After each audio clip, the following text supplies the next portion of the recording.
Do you want to learn how to hide a geocache? Well, you came to the right place. This is actually the first geocache that I've ever hidden, so you'll be learning right alongside with me. Make sure that you stay until the end of this video because the first person to find this cache will be able to keep this $20 bill. One of the first things that you have to do before you hide a cache of your own is decide on a container. I actually found this piece of driftwood right outside of my parents' house and it seemed like the perfect container. After that, you just need a container to hold the log in, and hopefully it's durable and waterproof, kind of like this one is. From there, we drilled a hole right into the driftwood, and we also made sure that the container could not be removed, because you know how some geocachers get. And last but not least, we sprayed some lacquer onto the piece of wood so that it could last for years to come. And finally, we had our geocache container that was completely unique and ready to hide. Now that you have a container that's ready to hide, go to geocaching.com because you can actually hide from just the app alone. Then click play, and under play, select hide a cache.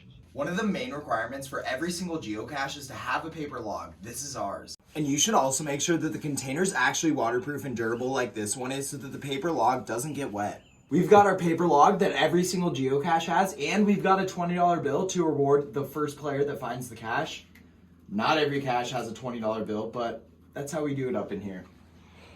Hide them both inside of the container, and now I think it's time that we go hide the cache. Are you psyched? And not too far from our house, we have this park, the perfect place to hide a cache so that we can actually maintain it if necessary. And right under this bush seems like the perfect place to hide this cache, which is a log inside of a log. Right after we placed the cache, we made sure to mark our exact coordinates on Google Maps so that we knew when we typed them into geocaching.com, they were exactly where the geocache was. Now that we know the exact coordinates of where it's at, we're just gonna type them in. If you have any issues with the formats, you can click right here and it'll show you the formats that it wants it in. So these are the exact coordinates, and click confirm coordinates. And perfect, we're good to go. That's exactly where we want the cache. And now you're at the fun part where you actually get to name the cache, put the hint, put the description, and anything else. Obviously, I've already told you that this cache is going to be named Log in a Log.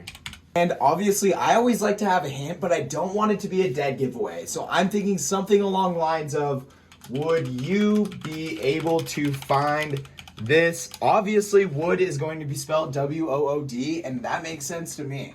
And one of the last things you have to do before your cache is actually reviewed is go over the size and ratings. For this cache specifically, I'm thinking it's a regular size since the wood is included in the container.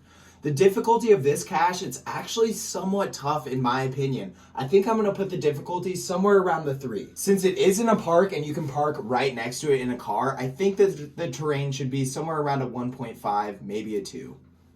And last but not least, we are finally here, the last step of hiding your first geocache. We are at the geocache page, log in a log, we've got the difficulty and terrain rating, and we've even got the geocache code approved right there. So the last thing that we need to do is hit submit for review, and we're done. And now you're probably wondering, what do? We've hid the cache, we've submitted it to geocaching.com. All we need to do is wait for the approval. So I'm gonna sit here at my computer for the next 36 hours, not gonna move for the bathroom, not gonna cook food. I am waiting here till it gets approved so you can be the first to know and hopefully find the $20. We're gonna sit here. This is the button of the year, that refresh button, still nothing. And after 5 hours, our geocache is now published, log in a log. Here's the geocaching code. Let me know if you find that $20.